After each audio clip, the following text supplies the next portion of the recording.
So. Hi guys, this is Jennifer. This is Michael and Rachel's mom. I just wanted to show you a little bit of shark dissection. So what we have here is we have two different sharks. We have a female shark, which is considerably larger than the male shark. Okay, and how do we know it's a male or a female? Well, the female, you're going to look at the pelvic wings down here, or the pelvic fins down here. Now, if you notice, this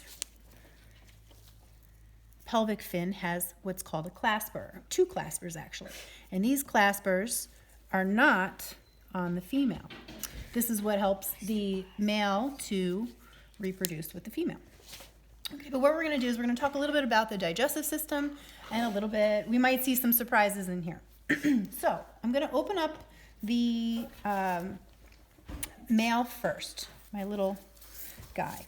So what we see here when you open up the shark on the inside is the liver. And the liver is very oily and full of fat. And as we know, fat floats. And this liver actually helps the shark to float because it doesn't have an air bladder like a lot of other fishes. We're just going to move this liver out of the way for a minute. And what I want to show you inside is the, like I said, there's claspers here and there are testes inside here. Okay, so that's what makes the sperm so that the sharks can reproduce. These are the internal organs. So we have the stomach, which makes a little bit of a J, and then it goes down into what they call a spiralized intestine. You can see that there's some rings in this intestine. We also have a spleen, which is important for producing blood, and we have the colon, and we have something called a digiform gland. This little gland down here is what helps the shark to excrete excess salt because, you know, sharks live in salt water. They eat salty fish. They need to get rid of that salt somehow, and this is how they do it with this digiform gland. Now, after the shark eats its food, goes into its mouth, goes into the esophagus, goes into the stomach, into the duodenum, which is this J area here, and then into the intestines, just like us, just a much simpler version.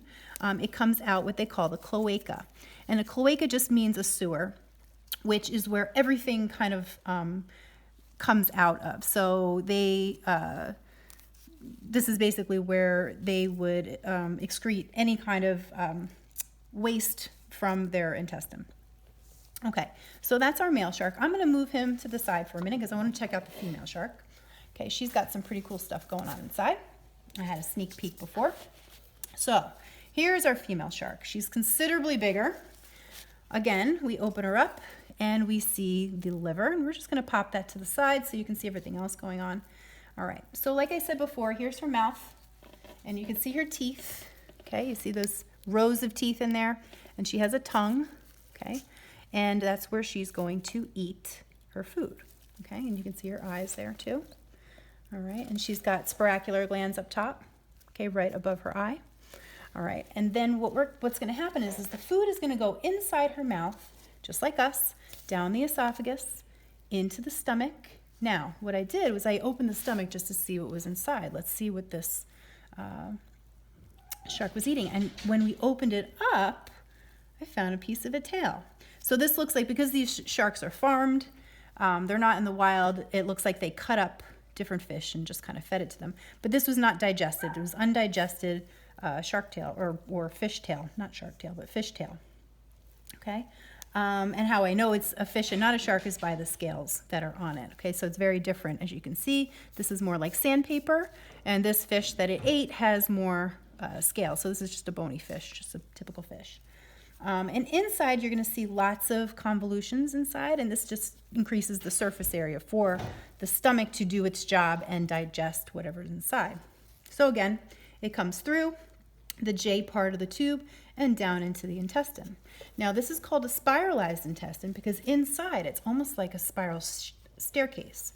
So when I open it up, you can see there's lots of spirals, or there's one long spiral that goes all the way down to the bottom.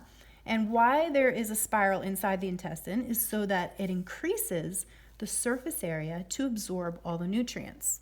And the nutrients, you know, just like us, we get from food, and the shark does as well.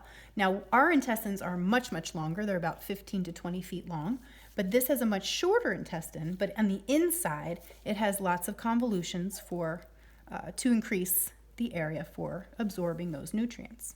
Okay, so like I said here, you have that heart-shaped spleen, and on the other side, we have our, where is it? Let's see. Okay, we have a little piece of our pancreas back here. And what I want to show you now, is the most exciting part, is we're going to move all the digestive system over to the side, and we're going to look over here. And this is the ovary. And an ovary produces eggs. And when the eggs get fertilized, they flow down the oviduct into the uterus, just like us. We were born, developed inside of a uterus, and so are the baby pups. They call baby sharks pups. So what we're going to do is we're going to do a little C-section of this uterus. We're going to open it up with the scissors, and we're going to see what we find inside. Okay, so here we go. I'm just going to make a little slit here, and let's see. Hopefully we'll find something exciting.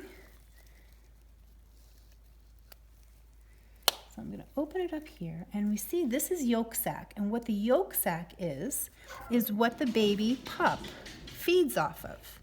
Okay, oh, look what we found. We found some babies. All right, so here's baby number 1, and you can see this baby is still attached to its yolk sac, and that's what it feeds off of. When this yolk sac becomes very small, much like this baby, okay, so this baby, you can see the yolk sac is pretty well depleted. This baby was actually on its way out of the mom, and it was ready to start living on its own. This baby still has a little bit more time because it has some more yolk left. And so we're going to put that here. Let's see how many we have in here. So I found 2 on the left side. We're going to see how many we find on the right. So far we found 1. Here's another one. Okay, we're going to pull this little guy out. And look at that. It has its own yolk sac. Okay, another one. And I think there's an actual 3rd one in here. All right, so we have a total of 5 babies inside this mama. All right, and these babies, like I said, they're going to exit out the cloaca. And the cloaca is right down here, which is where all of the poop and also anything that is born exits out the same hole. Okay, so that is basically everything that I need to show you in this shark. And you can see the other things I would just want to tell you, what is stained inside here, the blue and the red. The red are the arteries and the blue are the veins, okay? And that is what pumps the blood, or that is the pathway of the blood to get to all of the different surfaces of the shark. So I hope you enjoyed our little demonstration. I hope it didn't gross you out too much, but it is quite fascinating to see how animals work on the inside, and it'll give you a little bit of an idea of, you know, how we also work on the inside. All right, thank you very much.